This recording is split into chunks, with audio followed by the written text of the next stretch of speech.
حلالم کن.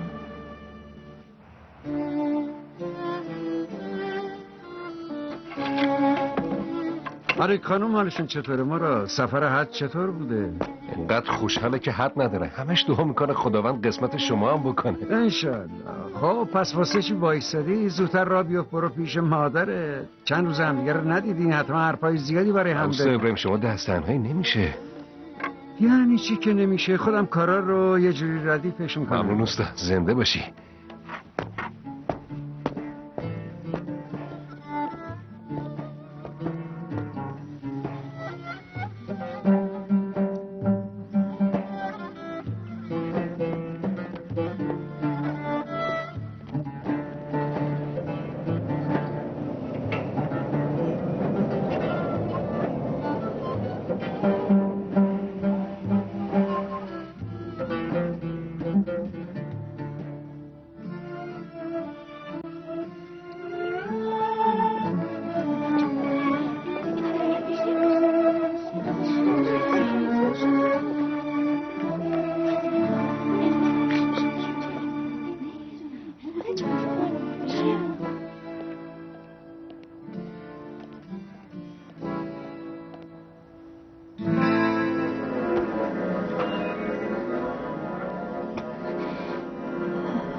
آکان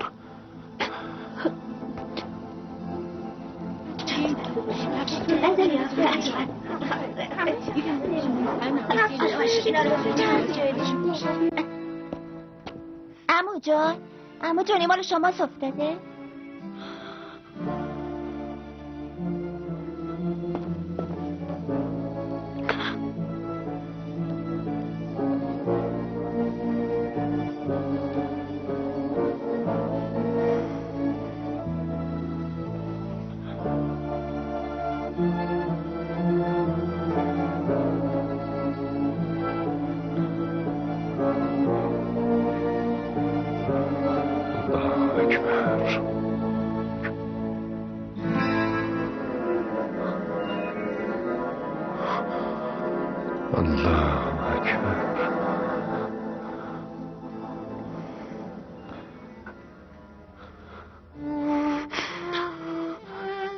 ای خدای بزرگ و مهربون، منو تنها نذار. به درگاهت برای توبه اومدم. هیچ بنده‌ای بی عیب نیست. کمکم کن تا بتونم اشتباهاتمو جبران کنم. ما انسان‌ها عاجزیم و تو صاحب قدرت. ما انسان‌ها خطا میکنیم و تو توبه هامونو قبول میکنی. ما رو جز افرادی قرار بده که میتونن اشتباهاتشونو جبران کنن. الهی آمین.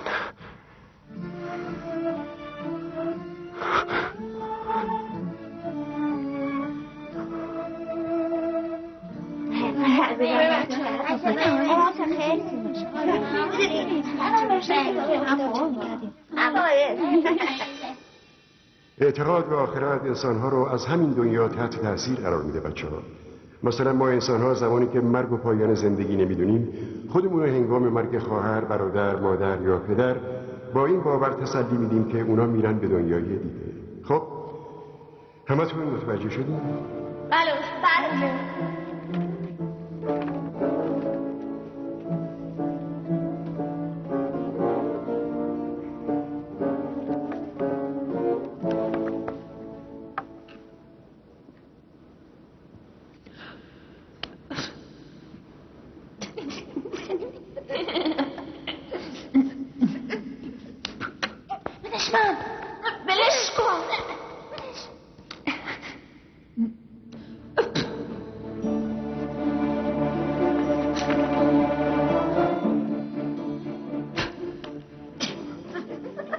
کار کدوم بیادبی بود؟ کدوم بی‌تربیتی بود؟ کار حاکم بود استاد. گفتی کی؟ کار حاکم بود استاد. من نبودم استاد. کار حاکم بود. گفت استاد جلال نمیتونه بفهمه کار کی بوده. ببین این لوله خودکارم جلوشه. برو بیرون. بیرون.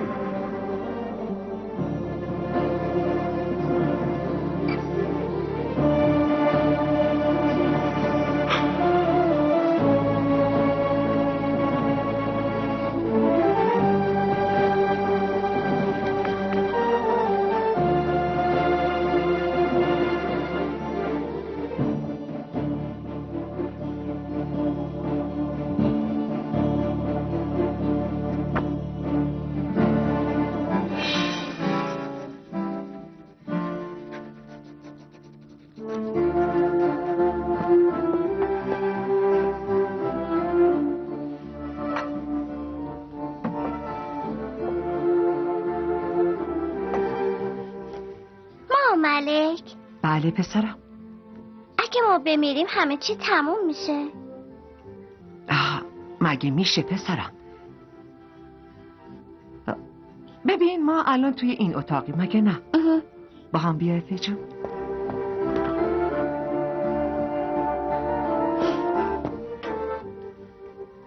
حالا هم توی این اتاقی.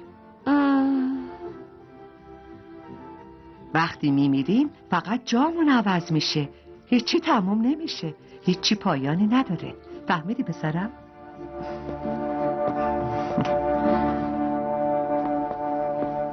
یعنی مامانم جای دیگه منتظرمه؟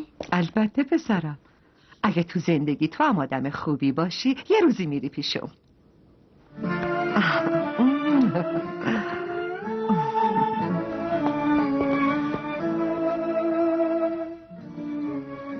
ولی بابام نمیتونه بیاد اونجا. چی کار میکنی افه؟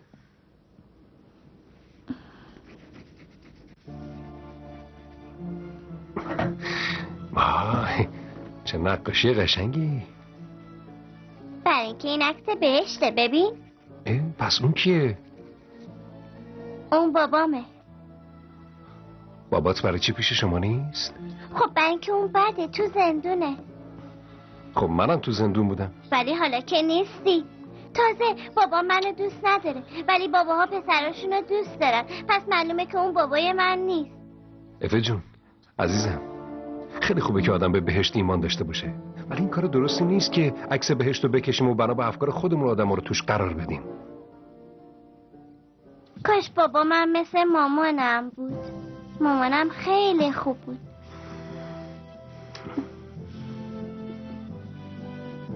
من گرسنم شده. باشه عزیزم. سلام بینندگان عزیز. مجددا پس از یک هفته با داستان موفقیت آمیز دیگری در خدمتتون هستیم. مهمان امروز ما آقای هاکان مادنلر، مدیر عامل شرکت معادن هستند که در جوانی موفقیت‌های زیادی کسب کردند. در این قسمت داستان زندگی موفقیت آمیز هاکان مادنلر رو تقدیم حضورتون می‌کنیم. هاکان مادنلر سال 1972 در محله بالت استانبول متولد شد. خانواده‌اش از همون کودکی متوجه استعداد وی به نقاشی شده بودند. هاکان در 10 سالگی با شرکت در مسابقه نقاشی کشوری با عنوان خانه آرزوهایم و کسب مقام اولین قدم را در این مسیر شغلی این پسر همسایه کناریمون آقا رضا نیست مارا؟ خودش مادر، خدایا شکرت. هاکان در 10 سالگی در اثر تصادفی والدینش را از دست داد و سپس با تلاش فراوان با رتبه عالی از دانشکده معماری فارغ التحصیل شد. پس از آن برای ادامه تحصیل با گرفتن بورس به دانشگاه سوربن در پاریس رفت. هاکان مادنلر کسی است که پس از بازگشت به ترکیه با حضور خود در امور مرمت و بازسازی آثار تاریخی زیادی را زنده نگه داشته. حقیقتا زندگی پرفراز و نشیبی داشتین. بعد از دست دادن والدینتون به تنهایی سختی‌های زندگی رو به دوش کشیدین؟ چی باعث شد که تمام این مدت روی پای خودتون بایستین؟ اعتماد. یعنی با اعتقاد روی پای خودتون ایستادین؟ نه اشتباه متوجه شدین. منظور از اعتماد به خودم بود. یعنی نوعی اعتماد به نفس. من خیلی آدم معتقدی نیستم به دنبال واقعیات زندگیم. همیشه سعی کردم تو کارم موفق باشم و اون ریشه در اعتمادم داره. اینه که برام مهمه. برو بیرون. شرکت معماری معادن.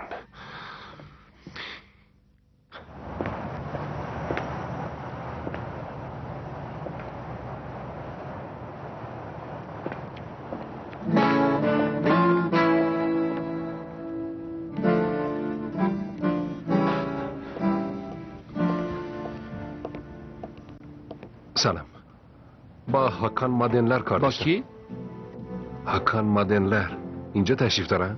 از ایشون وقت ملاقات گرفته بودین؟ نه ولی از آشناهاشون هستم. بفرمایین مرادیال نیست، همسایه محل سابقشون. خیلی مهمه. خیلی عذر میخوام، ایشون امروز وقت ندارن. خب ایشون کی وقت دارن؟ نمیدونم. میشه اینجا جای منتظر بمونم؟ شما نمیتونین اینجا صبر کنین آقا. امکان نداره بتونین امروز ملاقاتشون کنیم. باید به هر ترتیبی شده ببینمشون، خیلی مهمه. پس با من بیا.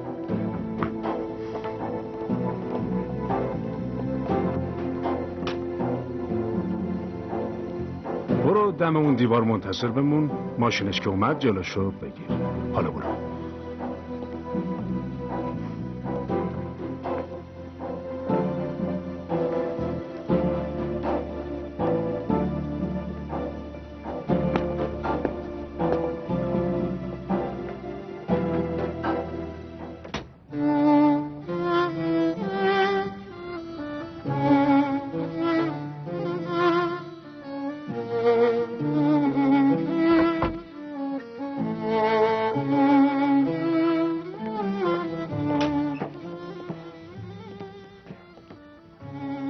ببخشید پرونده ها رو کجا بذارم؟ بذار رو میزم.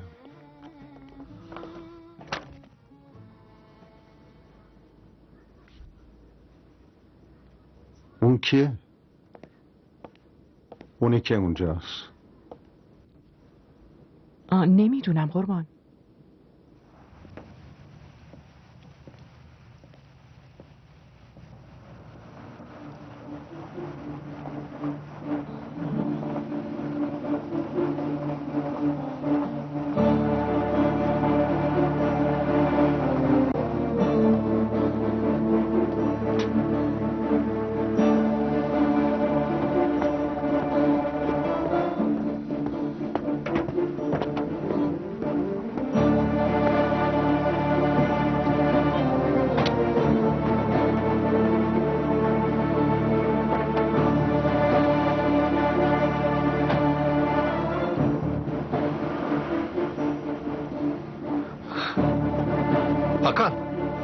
حکن!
ممنون.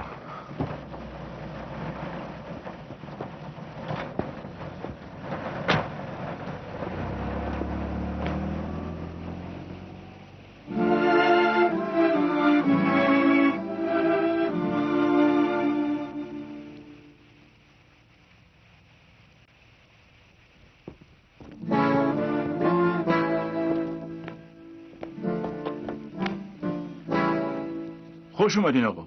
اینجا رو مرتب تمیز کن. چرا رسیدگی نکردی؟ چشم قربان. هر روز آبیاری کن. حتما قربان.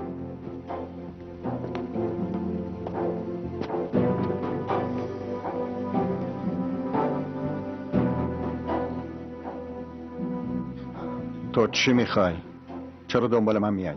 تسلیت میگم. ممنون. آقا حکان، من مراد هستم. مراد یالنیز از همکلاسیای قدیمت. یادت اومد؟ بله. چیزی میخوای؟ میخوام حلالم کنی آقا حکان. منظورت چیه؟ یادت وقتی کوچیک بودیم سر کلاس به خاطر حرف من از استاد جلال کتک خوردی؟ آره، یه سیلی محکم خوردم. میخوام به خاطر اون روز منو حلال کنی. منو ببخش. تو بدجنس امکان نداره برای حلالیت اومده باشی. تو واقعا چت شده؟ طوری نشده، عقلم سر جاشه. همونطور که گفتی خیلی بدجنس بودم ولی توبه کردم. دیگه دارم تلاش میکنم انسان خوبی باشم. بدجنسی تو اون روز خیلی هم برای من بد نشد. متوجه نشدم. از اون روز به بعد دنیای کاملا جدیدی برام شروع شد. تمام آدمای متظاهر دور و برامو شناختم. فهمیدم چجور آدمایی هستن. برای همین لازم نیست ناراحت بشی و عذرخواهی کنی. خداحافظ.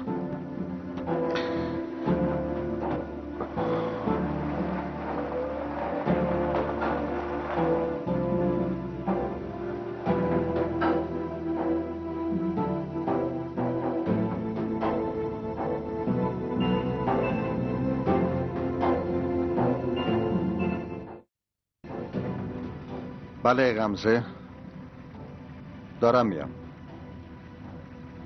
وقت گرفتی؟ نمیخوام بچه رو بردارم همینطوری ببرم پیش دکتری که نمیشناسم.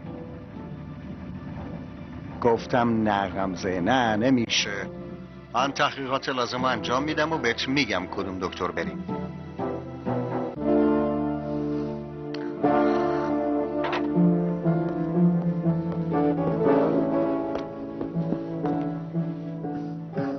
چیزی بخوریم امید؟ نه، نباید چیزی بخوری. برای چی؟ ما نباید غذا بخوریم. آخه برای چی امید جون؟ بابام گفت اگه غذا بخوریم بزرگ میشیم. ازش پرسیدم بزرگ شیم چی میشه؟ گفت پیر میشیم. پیرم بشیم میمیریم. بمیریم هم از بین میریم. ما نباید از بین بریم مامان.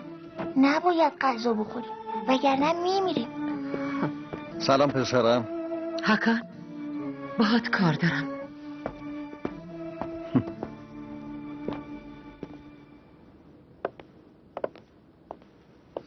خیال داری چی کار کنی حکان؟ یعنی چی خیال دارم چی کار کنم؟ امید تازه 7 سالشه حکان. نمیتونه مرگ برادرشو بپذیره. فکر میکنه اون بر میگرده. ولی اون بر نمیگرده. اینو منم میدونم. ولی نمیتونم در برابر امید انقدر بیرحم باشم. اونی که بیرحم من نیستم چرا درک نمی کنی؟ اون زندگیه. هممون زندگی میکنیم و یه روزی هم میمیریم. ببین حکان، پسرمون نمیخواد بره مدرسه. با هیچ کدوم از دوستاش بازی نمیکنه، حرف نمیزنه، هر شب کابوس میبینه، میترسه، رخت خوابشو خیس میکنه. حالا هم دیگه نمیخواد غذا بخوره. دلش برای برادرش تنگ شده. منم دلم براش تنگ شده. پس اینو به امیدم بگو. نمیتونم بگم. برای چی؟ چون نمیتونم اونو برگردونم.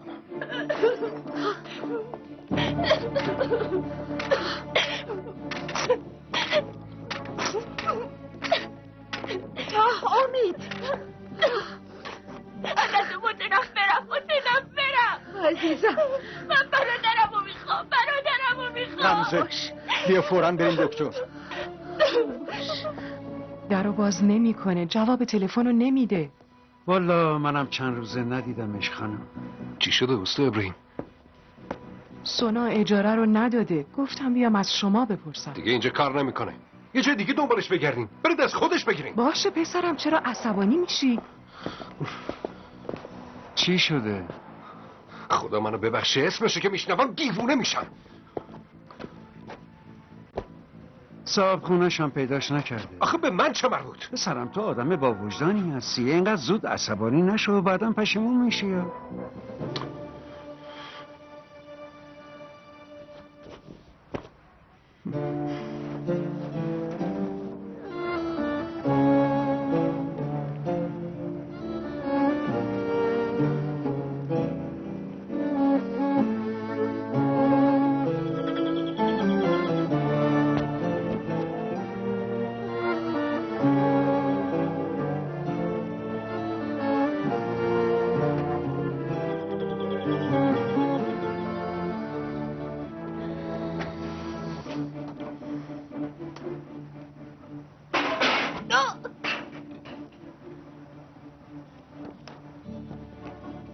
سونا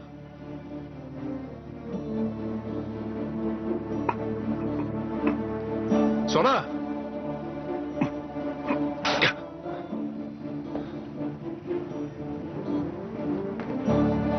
سونا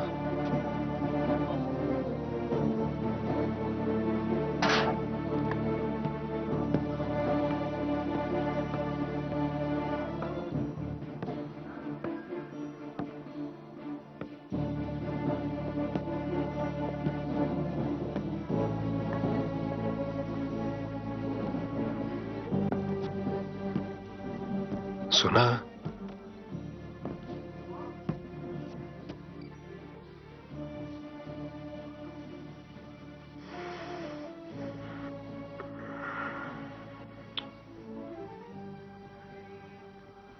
سونا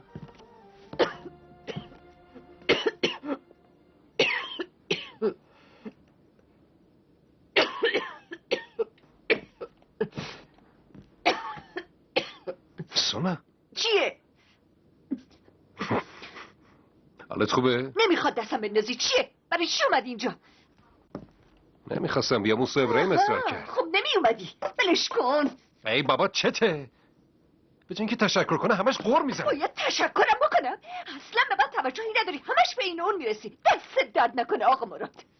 حوصله سر کله زدن ندارم. تقصیر من اومدم حالتو بپرسم. به تو خوبی هم نیومده. خیلی خب برو. مگه دعوتت کرده بودم؟ آی متوجهی؟ یه دو چهار تاست دیگه. بله کاملا درسته. گوش کن. درست ببین. بله دقیقا همینطوره که میگی. من خودم هم به این نتیجه رسیدم. بله بله. پیاده شو بابا رسیدیم.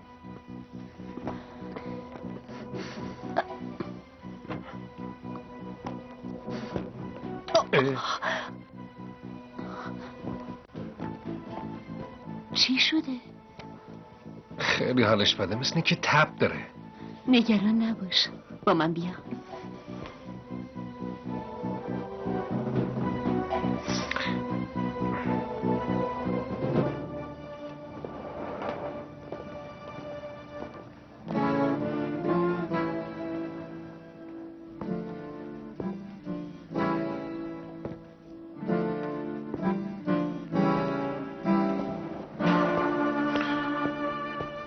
نمیخواد نگران باشه، فقط سرما خورده.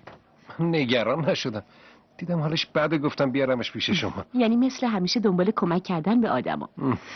نمیخواد منتظر بمونی، بهش سر زدم. چند ساعتی اینجاست. خب دیگه خداحافظ. خدا نگهدار.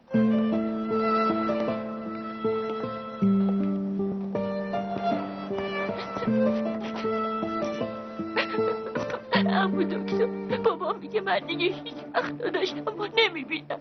خب اگه من بهت بگم که میتونی باز داداشتو ببینی چی؟ یعنی چی؟ ببین امید جان، فرض کنیم برادرت خارج از کشور، تو مدرسه میری و نمیتونی بری پیشش. اون وقت چی کار میکردی؟ اون وقت میخواستم زودتر تعطیلات تابستونی بشیم. خب مرگم یه همچین چیزیه. ممکنه گاهی اوقات عزیزانمون زودتر از ما از این دنیا برن، ولی بالاخره ما میریم پیششون. حالا وظیفه تو اینه که آدم خوبی باشی، باید بری مدرسه، زحمت بکشی و سعی کنی برای خانوادت و وطنت انسان مفیدی باشی. باید آدما رو دوست داشته باشی. بعدش ازدواج میکنی و بچه دار میشی، باید سعی کنی اونا رو هم انسانای خوبی بار بیاری. بعدش اون موقع است که برادرت تو اون دنیا منتظرته. بس دیگه دکتر، ما بچه رو آوردیم پیشتون که مداواش کنین، نه اینکه امیدوارش کنین. زود باش، پاشو بریم. هاکن یه دقیقه. غمزه تو هم پاشو. ما رو برداشته آوردین اینجا برای چی؟ معلوم بود این بیمارستان جای به درد بخوری نیست. ولی عمو دکتر که خیلی خوب حرف میزد. هاکان، من بهت چی گفتم؟ گفتین سرم به کار خودم. هاکان، باید باهات صحبت کنم، خواهش میکنم. چی میخوای مراد؟ نتونستم مشکلمو بهت بگم. باور کن چیز دیگه نمیخوام، خواهش میکنم. خیلی خوب باشه. بیا کارتمو بگیر. بهتره بیای خونه. باشه. اگه چیزی لازم داشتی یه کاریش میکنیم. لازم نیست اینطوری دنبالم را بیفتی. بریم. خستم کرد. مراد، سونا، واسه چی پاش شدی؟ سرم خیلی درد میکنه، تبم دارم، پرستو رو پیدا نکردم، حالم خیلی بده مراد.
بریم مهمونی؟ کجا؟ خونه یه دوستی که همسن توه، باباش هم دوست منه. باشه؟ باشه. بس صبر کن به ماما ملک خبر بدم. خب؟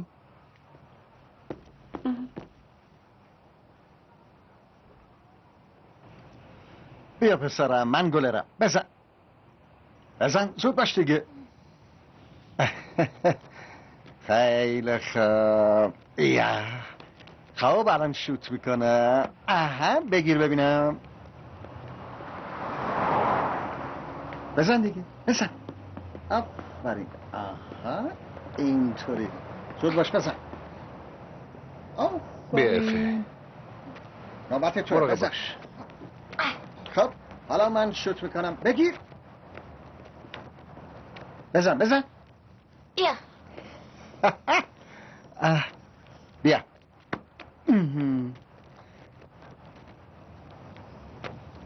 سلام.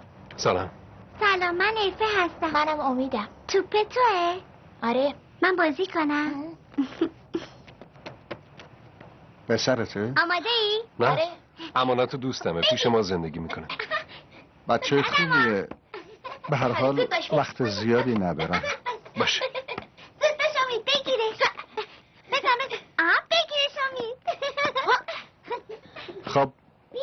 جریان چی؟ اون روزو یادته که تقصیر رو گردن تو انداختم؟ صحبت سالها پیشه، چه اهمیتی داره؟ گذشته ها گذشته. مثل که خیلی هم نگذشته هاکان.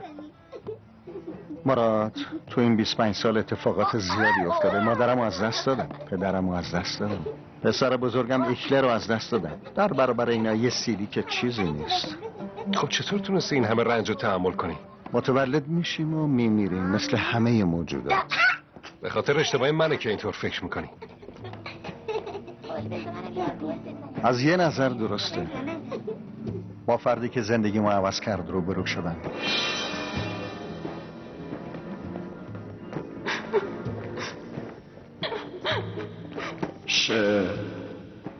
چی شده پسرم؟ استاد منو زد. میدونی چرا زده؟ برای اینکه معلمتون سواد نداره، نمیتونه ببینه کسی بیشتر از خودش میدونه. میدونی چه جوری میشه تشخیص داد؟ نه نمیدونم. من بهت میگم نگران نباش. اینا رو نمیگم که باهات درد دل کرده باشم مراد. من حالم خوبه. به نظر من بهتره دنبال این کارو نگیری. باشه؟ مراد میخواد بره. غمزه بچه ها دارن با هم بازی میکنن و خوشحالن. یکم دیگه باشین. خیلی خوب غمزه، لازم نیست اصرار کنی. ممنون، خداحافظ. راستی مراد، اگه مشکل مادی چیزی داری؟ چی؟ یعنی اگه همه این کارا رو به خاطر پول میکنی؟ فکر میکنی من بتونم داداشم رو ببینم؟ البته با ملکم همیشه میگه که یه روزی آدما تون دنیا به هم میرسن. خب یعنی داداش منم همینطوره؟ مگه الان داداشت کجاست میدونی؟ مرده. افه بودو بریم. ببین مراد، یه چیزی به فکرم رسید راجع به اون حلالیت. به جای اینکه پیش من بیای بهتر بود میرفتی پیش استاد جلال. هرچی باشه اونم فریب دادی مگه نه؟ بریم افه، حق با توه. مراد حالا کجا میری؟ تو میری خونه، منم یه بدهی قبلی دارم که باید بپردازم. باشه.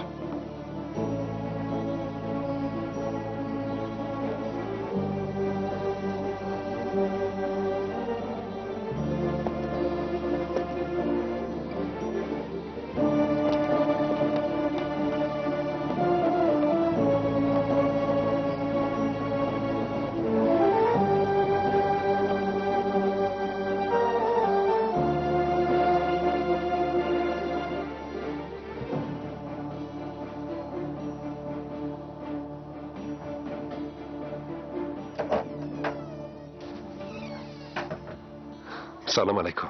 علیک سلام. با استاد جلال کار داشتم، میتونم ببینمشون؟ دیگه کمتر میان اینجا. فکر میکنم بیشتر میرم محله ایوب. اونجا میتونیم پیداش کنیم. آدرسشو میدونیم؟ پیدا میکنم. خدا ازتون راضی باشه. من خواهش میکنم.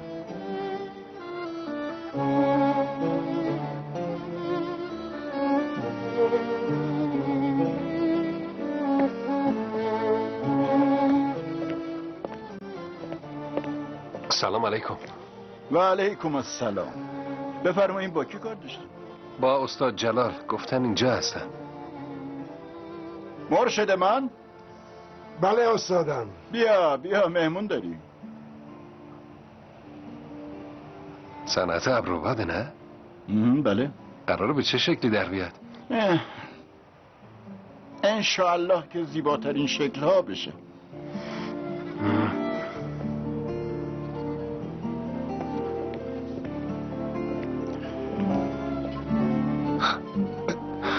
بفرما پسرم، با من کار داشتی؟ استاد مراد هستم. مراد یالنیز. مراد؟ آها، مراد فراری. از کجا پیدات شد؟ براتون میگم استاد. یکم فرصت دارین؟ دارم پسرم، دارم. بیا ببینم. استاد خیلی به گردنم حق دارین. حلالت کردم پسرم، حلالت کردم. یه بار یه مسئله ناخوشایند پیش اومده بود. یه دانش آموزی بود به نام هاکان. یادتون میاد؟ بله. اون موقع من بهتون دروغ گفتم استاد. من بودم اون شیطونیو کردم، نه هاکان. شما رو هم دوچار مشکل کردم. منو ببخشین. اجازه بدین جبران کنم. هاکان کجاست پسرم؟ منو ببر پیش اون.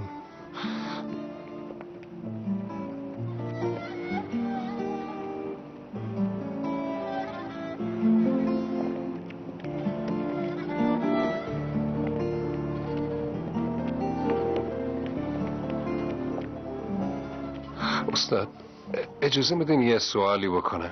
بگو پسرم. من تمام این مدت شما رو فقط یه بار عصبانی دیدم، اونم اون روز بود. تا اون روز نه کسی رو زده بودین نه حرف بدی به کسی گفته بودین. جریان اون روز چیز دیگه ای بود. استادمونه که همین چند لحظه پیش دیدی. همونو که ابروباد کار میکرد؟ بله آقا ندیم. عجب.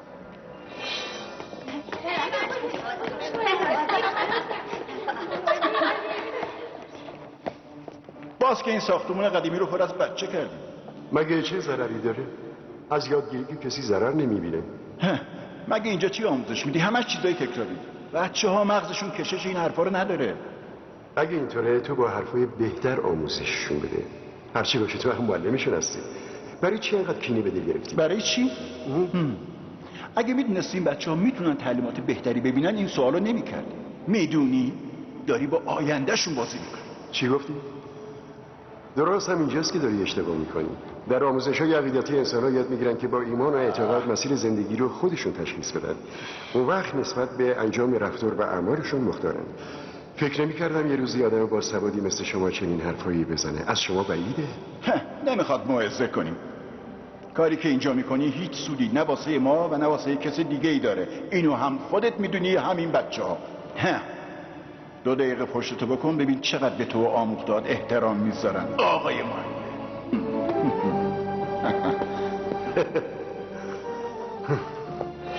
2 دقیقه پشتتو بکن ببین چقدر به تو آموختاد احترام میذارن آقای معلم. کار کدوم بیادبی بود؟ بیرون! برو بیرون! اون زمانا میونم با ندیم زیاد خوب نبود. زندگی دیگه. خب استاد بعدش چی شد؟ استاد کمک کنید تاکسی.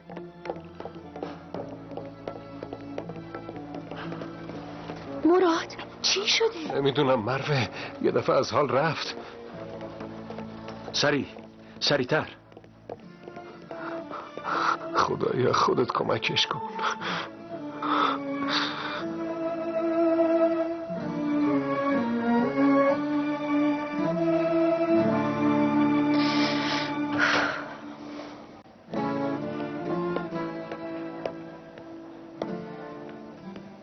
مراد مروه خبر خوبی ندارم مراد.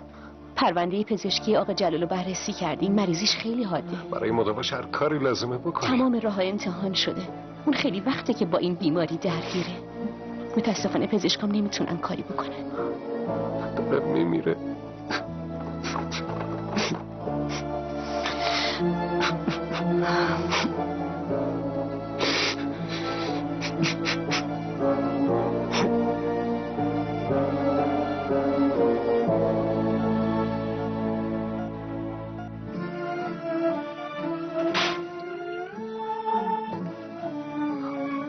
استاد بیا تو پسرم بیا.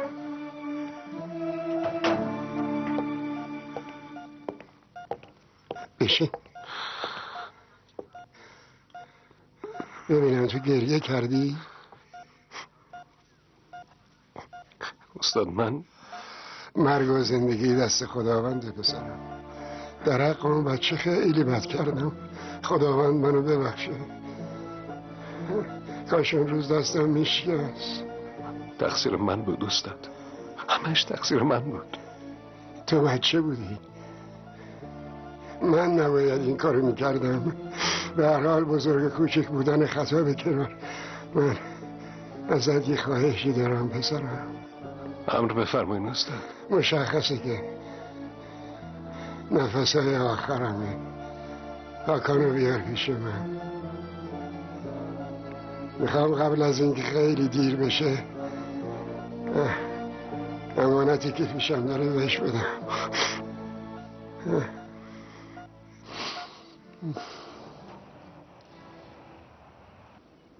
مامان جون من خیلی خستم، خواهش میکنم نکن. نمیخورمش دیگه، نمیخورم. آخه واسه چی به زور بهم دوا میدی؟ برای اینکه احساس ناراحتی نکنی، برای اینکه بتونی غذا بخوری و مثل سابق با دوستات بازی کنی پسرم. نمیخوام. من داداشمو میخوام. داداشم کجا رفت مامان؟ کجا رفت؟ امید خواهش میکنم اینطوری نکن و اینو بخور. من میخوام برم پیش داداشم. قبل از اینکه خیلی دیر بشه هاکانو بیار پیش من.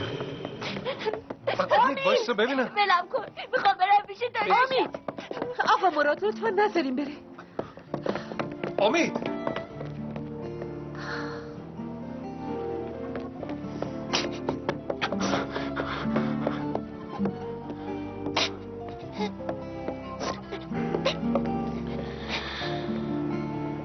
بیا ببینم. بیا.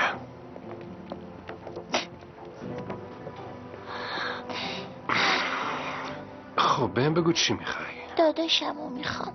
مطمئن باش برادرتو میبینی، ولی باید یه کمی صبر کنی. مگه داداشم کجاست؟ امید جون داداشت از یه دنیای دیگه داره تو رو نگاه میکنه. بیا.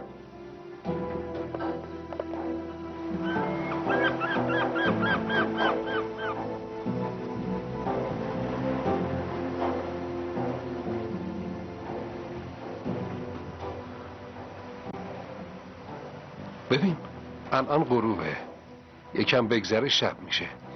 خورشید با روز بیدار میشه و بعد با شب میخوابه. یعنی اصلا تموم نمیشه. خورشید میخوابه بعد دوباره بیدار میشه؟ بله، ما هم میخوابیم بعد بیدار میشیم، بعدش بازم میخوابیم و بیدار میشیم. یه دفعه میبینیم یه جای دیگه ای هستیم. خب الان هم برادرت یه جای دیگه هست. کجا؟ اون دنیا. اگه میخوای به برادرت نزدیک بشی دعا کن، اون وقت میبینی که دلتنگیت هم کم میشه. ولی آخه چه جوری باید دعا کنم؟ دستتو باز کن، بگو خدایا راه راستو به من نشون بده، راه راستو به من نشون بده تا بتونم درست رفتار کنم، تمام عزیزانم و برادرمو رحمت کن، تمام عزیزانم و برادرم رحمت کن. داداشم منو فراموش نکنه خدا. الهی آمین. قربون پسر.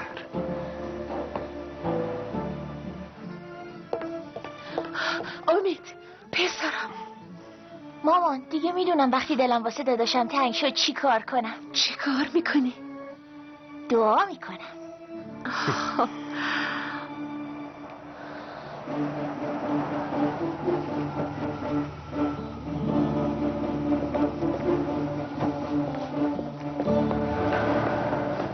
خب هاکان چیزی نیست، حال امید خوبه. پسرمو ول کن. چی کار داری میکنی؟ این وقت شب اینجا چی کار داری؟ هاکان آروم باش. بس دیگه، دست از سر اون بردار. بابا داداشم توی دنیای دیگه منتظرمونه. تو فکر کردی کی هستی که هی میای اینجا و این حرفا رو تو گوشش میخونی؟ از خونم برو بیرون، گم شو. نرو. امید بیا کنار. هاکان اومدم اینجا ازت یه خواهشی بکنم. از اولشم میدونستم چی میخوای.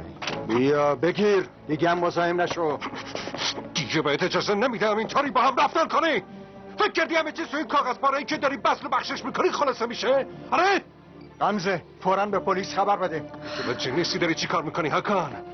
نمیبینی پسرت چقدر زجر میکشه؟ نمیبینی همسرت چه حالی داره؟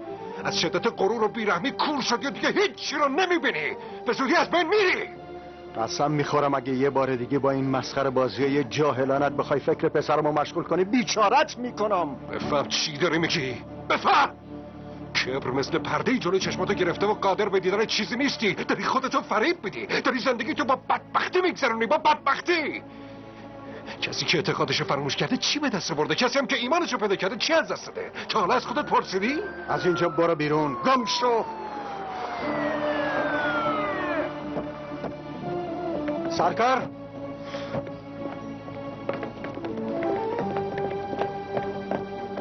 سرکار، تعدی به ملک شخصی. این آدم به زور وارد ملک شخصیم شده.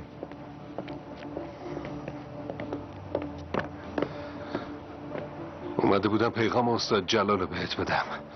خیلی حالش بده. تنها خواستش قبل از مرگش فقط اینه که تو رو ببینه. بریم.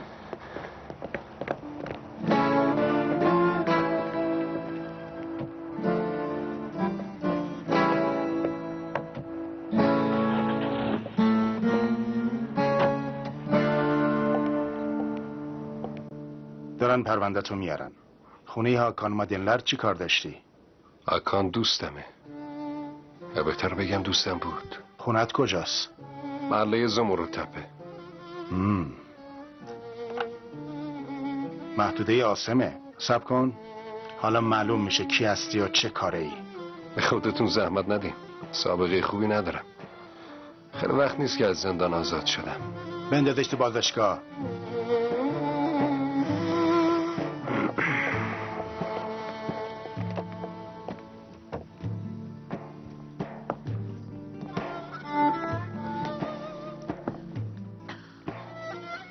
شاید ما اشتباه میکنیم هاکان. چه اشتباهی؟ اینکه اون باور کنه که دیگه برادرشو نمیبینه. شایدم مشکل اینه. ولی حقیقت هم اینه. درک نمیکنی هاکان. این تفکر که یه روزی به برادرش میرسه به اون آرامش میده، امیدوارش میکنه. از این زاویه به مسئله نگاه کن. متاسفانه حقیقت اینه. ای کاش نبود. ما نمیتونیم زندگیمونو بر اساس توهمات بنا کنیم. اگه حرفای مراد دکتر درست باشه چی هاکان؟ شاید حرفاشون درست باشه و به پسرمون کمک کنه. باور کردن این چیزا که ضرری برای امید نداره. خیلی خستم غمزه. میخوام بخوابم. هاکان ازت خواهش میکنم موقع خواب یکم بیشتر به این مسئله فکر کن. ممکنه ما در اشتباه باشیم. شایدم ایگلر از این طریق میخواد ما بیشتر به یادش باشیم.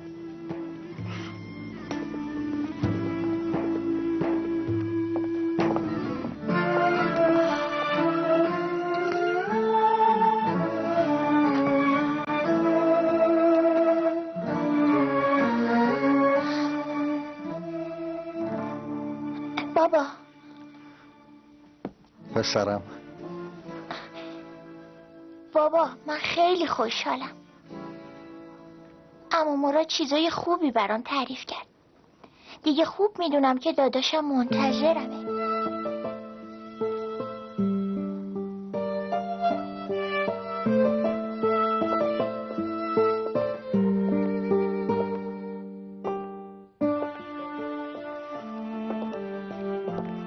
مراد یانلیز.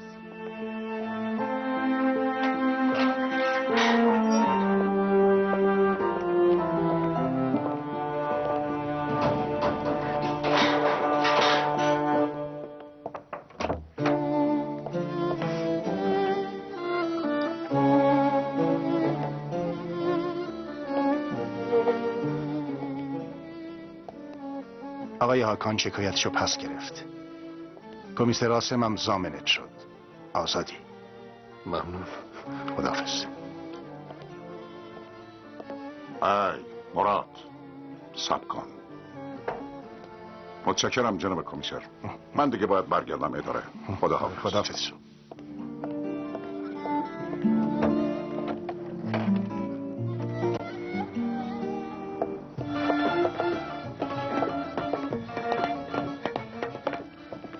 ببین چی میگم. تا کی میخوای واسه خودت دردسر درست کنی؟ حتما دلیلی داره که دوچار دردسر میشم قربان. یه روز واسه نجات دادن پسر جوونی چاقو میخوری، یه روز واسه دادن کلیت میری زیر عمل، یه روز دنبال اینی که حق کسی رو بهش برگردونی. حالا وارد خونه آدمی میشی که اصلا هم ترازت نیست. آقا هاکان چیش از من بیشتره قربان؟ کشش نده.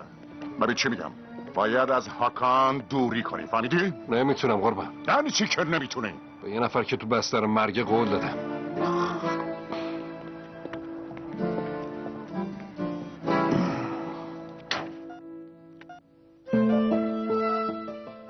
مرشد من، استاد من،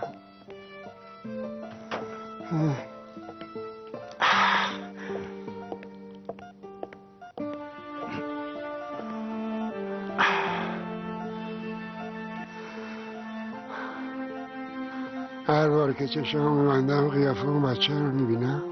خیلی به خودت فشار میاری. اگر تو خطا کرده باشی پس من جنایت کردم. چطور میخوام تو اون دنیا جواب بدم؟ چه خطاهایی، چه بی‌دقتی‌هایی، چه لحظات که یاد خداوند نبودم و فراموشش کرده بودم. بنده ایم دیگه مرشد من، از بندگی. ولی کاش میومدم تا دیر نشده ازش عذرخواهی میکردم.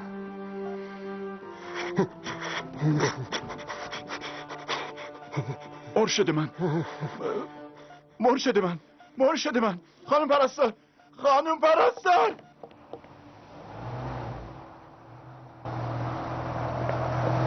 هاکان، هاکان.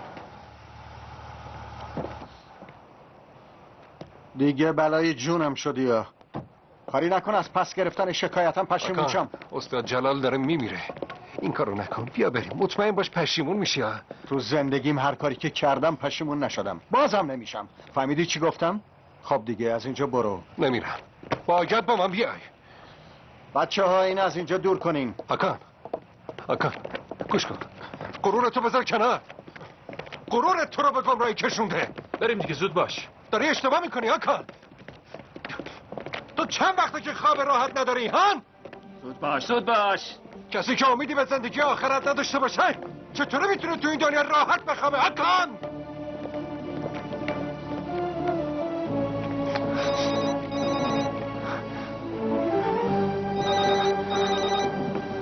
الو. چی؟ الان میام.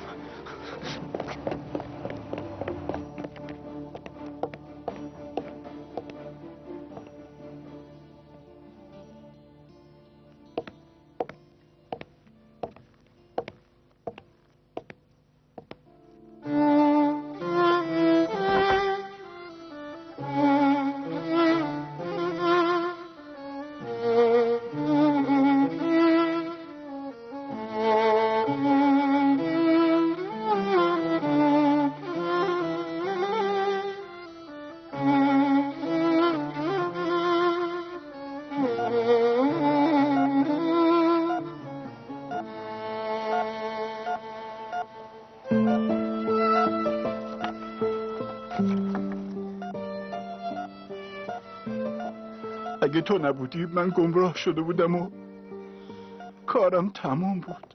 من نزار مرشد من.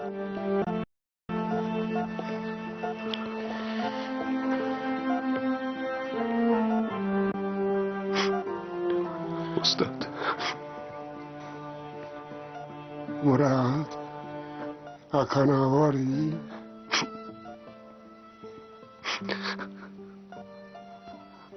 نتونستم بیارمش. حلالم کن استاد، حلالم کن. نتونستم. حلالت کردم بذارم. اشهد ان لا اله الا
میدونی من کی هستم مراد؟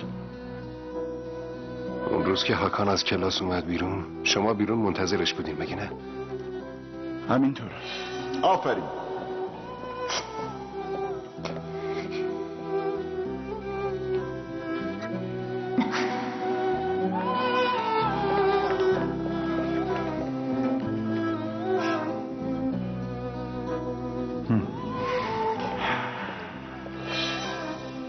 بعدش هاکان بچی موفقی شد، رفت فرانسه. نزدیک 10 ساله که ندیدمش. خب پس چرا تا الان نرفتین پیداش کنین و بهش بگین که اشتباه کردین؟ اونقدر گرفتار درد خودم بودم که نشد. 1-2 دفعه سعی کردم پیداش کنم ولی بعدش منصرف شدم. معلومه که هنوزم نتونستم غرورم رو کنار بذارم. برو به هاکان بگو یه امانتی دست من داره، بیاد بگیردش.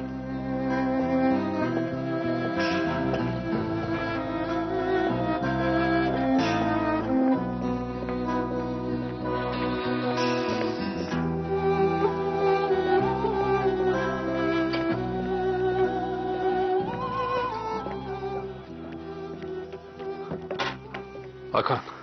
ای بابا ازم چی میخوای؟ بس دیگه. استاد جلال مرد هاکان. حتی آخرین لحظات عمرشم اسم تو رو به زبون میآورد ولی نیومدم اینو بهت بگم. خب پس برای چی اومدی؟ هر چی میخوای بگو، از اینجا برو. آقا ندیم بهت سلام رسوند و گفت یه امانتی دستش داری، برو ازش بگیر. تو آقا ندیمو از کجا میشناسی؟ سالهاست که پیداش نمیکنم. شایدم نخواستی پیداش کنی. حالا میای یا نه؟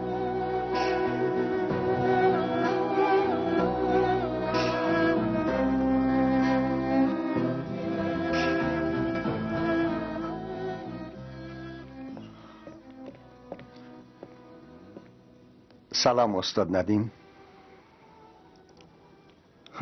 سلام، بیا بشین هاکان.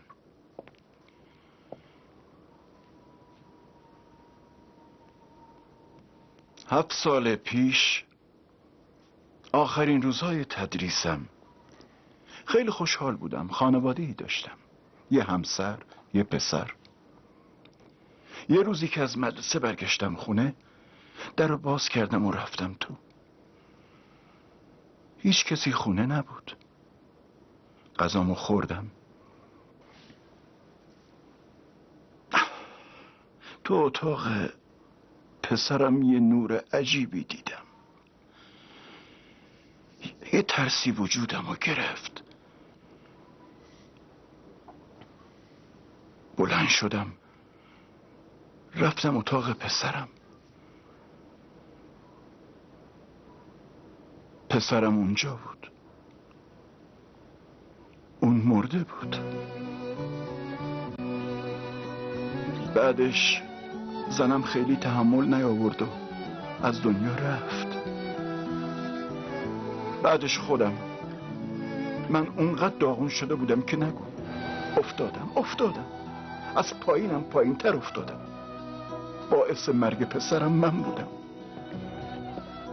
باورشو ازش دزدیده بودم. بعدش استاد جلال بود که من از اونجایی که افتاده بودم بلند کرد. 2 سال پیش بود که استاد جلال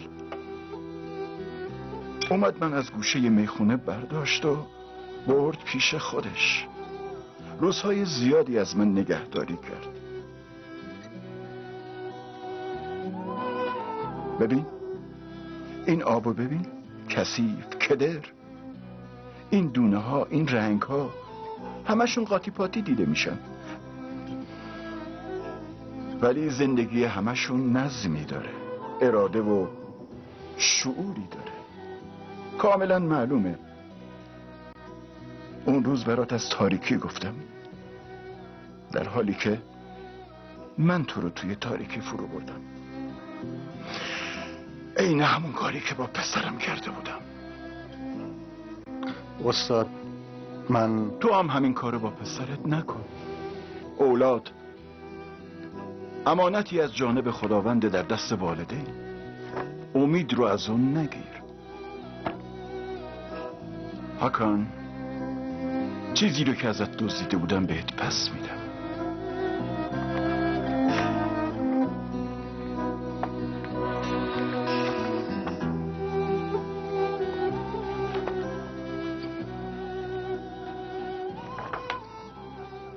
اینا مال توه بابا؟ آره.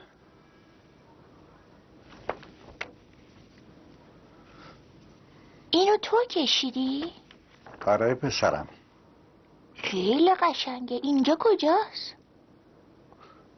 اون دنیا. اون دنیا؟ اون دنیا کجاست؟ اون دنیا جاییه که خداوند آفریده. خیلی دور نیست، نزدیک ماست. خب یعنی خدا ما رو میبره پیش خودش؟ بله، اگه بتونیم آدمای خوبی باشیم. داداشم چی؟ یعنی خدا اونم برده پیش خودش؟ همینطوره پسرم، همینطوره.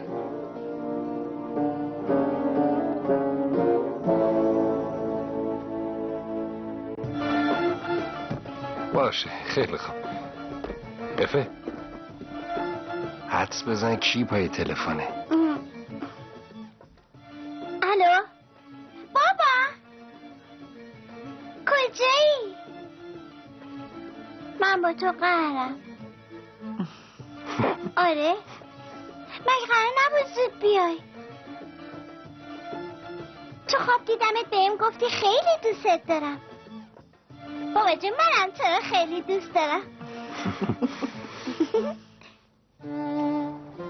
مرحومو میشناختین؟ بله میشناختیم. حلالش میکنین؟ بله میکنیم. حلالش میکنین؟ بله حلاله. حلالش میکنین؟ بله حلاله. فاتحی برای شادی روح مرحوم.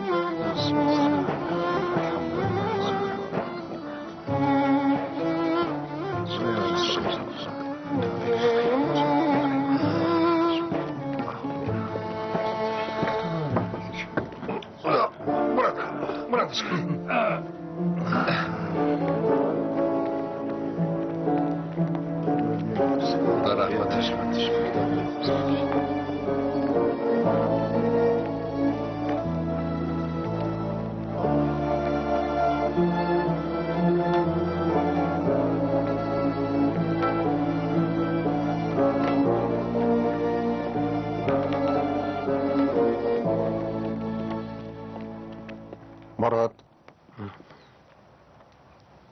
ازم سوالی کرده بودی. همینطوره. بازم بپرس. این دفعه طور دیگه ای به حرفات گوش میدم. منو حلال میکنی هاکان؟ حلالت کردم، حلالت کردم مراد.